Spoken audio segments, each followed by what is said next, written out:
Hi, my name is JR. We're just here today. We're trying to kill some time while we pick up our boxes of Legacy of the Valiant. So in the meantime, me and my friends are doing some deck profiles. So today's deck profile will be Gravekeeper. What am I talking about? So without further ado, here we go. Of course, we'll do our monster lineup first. We have 3 Gravekeeper spies. It's kind of obvious. Flipper, get a monster out. Usual combo I try to go for is get a recruiter and hopefully normal summon Descendant. Pop the recruiter, get the effective recruiter to get Commandant, but you'll see the other monsters to go. So 3 spies. Following right behind it is the 3 Gravekeeper recruiters. Kind of like Witch of the Black Forest for Gravekeepers. Once again, a lot of their focus, I guess, would be getting Commandant to the hand to discard Commandant later for Necro-Valley. Pretty straightforward. I'll beat around the bush here. And then next is the 3 Commandants themselves. I think 3 is important because it increases your odds of getting the Necro-Valley, and the quicker you get your Necro-Valley, the better. Pretty straightforward there once again. 2 Descendants. It seems like the norm is 2. A lot of people find that 3 is a bit overkill. I disagree with that personally, but in regards to fitting other appropriate monsters in there, I only ran 2 Descendants and I side a 3rd.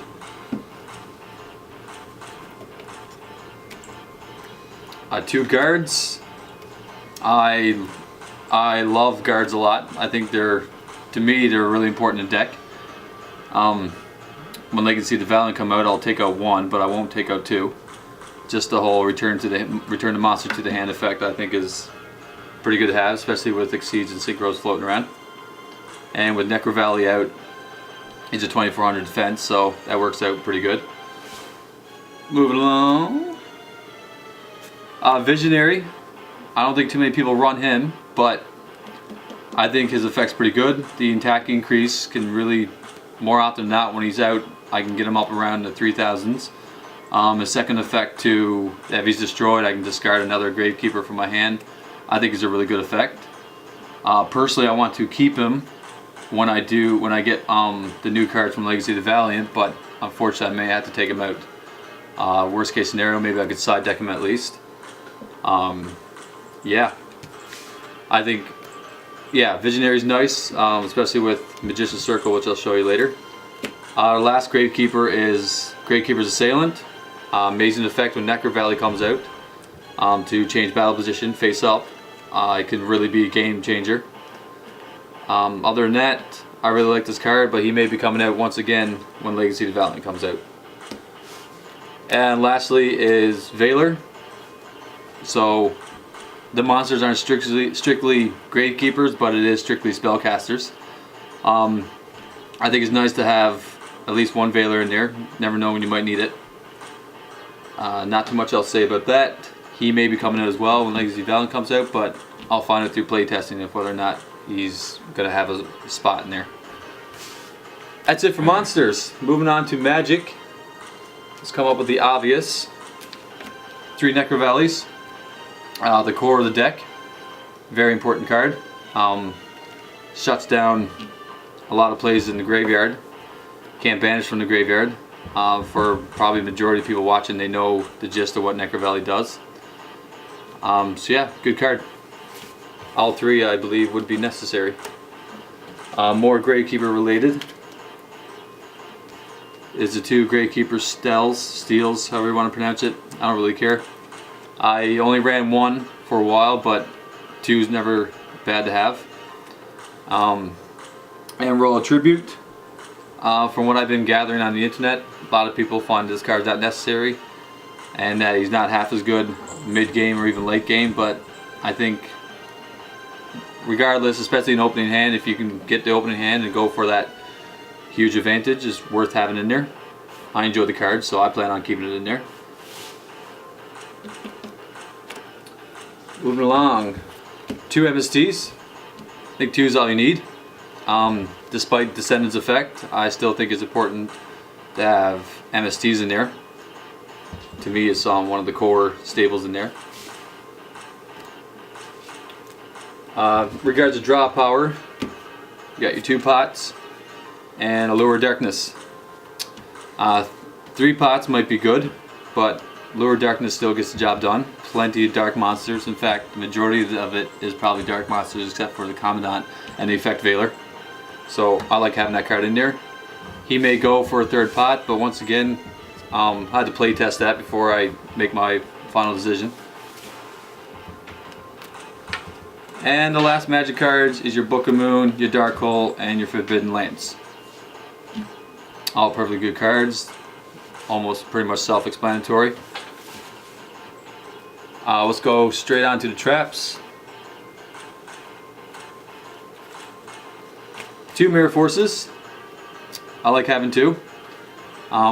Suppose never hurts to side one out for a D prison, but I go with the 2 Mirror Forces for now. 1 may be coming out for Legacy Valiant, so I can make room for other stuff. Who knows? Solemn Warning. I still think it's an amazing card to have. In many plays I've seen, and many plays that I do, if you can Solemn Warning one of their monsters, may be a chance for you to press further ahead.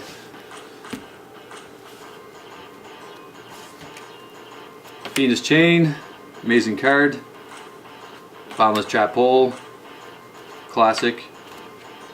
Compulse is a good card to have. Really worthwhile cards. Wabaku, I absolutely love Wabaku.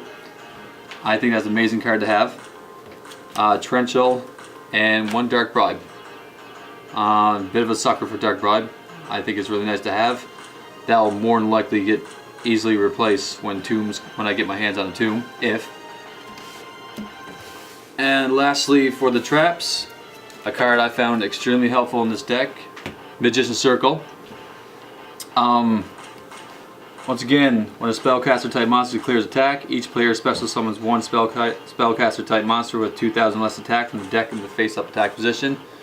More often than not, if I can, I bring Visionary out with this, so it's a free summon, and he's coming on the field already with 25 plus attack.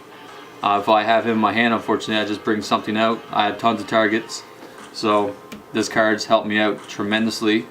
So as of right now, he's a staple in this particular deck.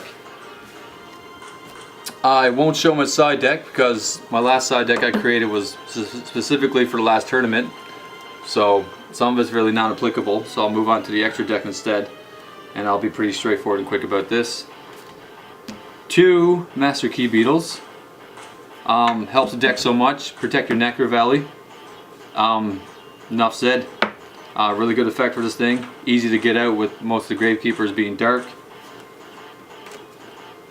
2 number 50s Black Ship of Corns.